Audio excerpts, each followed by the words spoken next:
शांती। आज आहे 4 जून 2026 ची मुरली।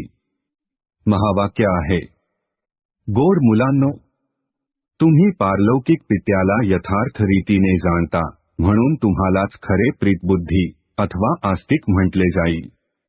प्रश्न आहे, बाबांच्या कोणत्या कर्तव्याने हे सिद्ध होते की ते भक्तांचे रक्षक आहेत?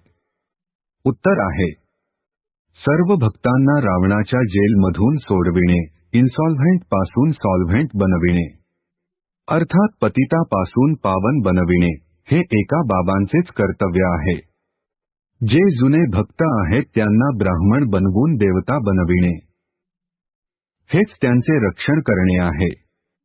भक्तांचे रक्षक आले आहेत, आपल्या सर्व भक्तांना मुक्ती जीवनमुक्ती देण्याकरिता।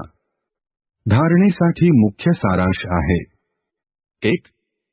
श्रीमतावर चालून श्रेष्ठ ते श्रेष्ठ देवता बनायचे आहे। साया विश्वाची खरी खरी रूहानी सेवा करायची आहे।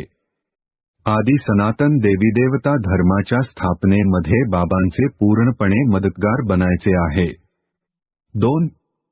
आत्म्याला खरे सोने बनविण्याकरिता एका बाबाशिवाय इतर कोणत्याही देहधारीची आठवण करायची नाही।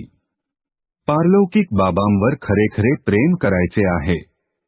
आजचे वरदान आहे, आत्मिक उन्नतीच्या साधनाद्वारे सर्व परिस्थितींवर विजय प्राप्त करणारे अकालमूर्त भव।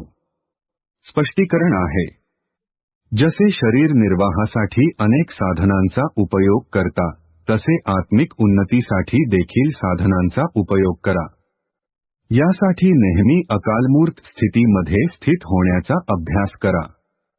जे स्वतःला अकालमूर्त अर्थात आत्मा समजून चालतात, ते अकाली मृत्यूपासून, अकालपासून अर्थात दुष्काळापासून, सर्व समस्यापासून वाचतात।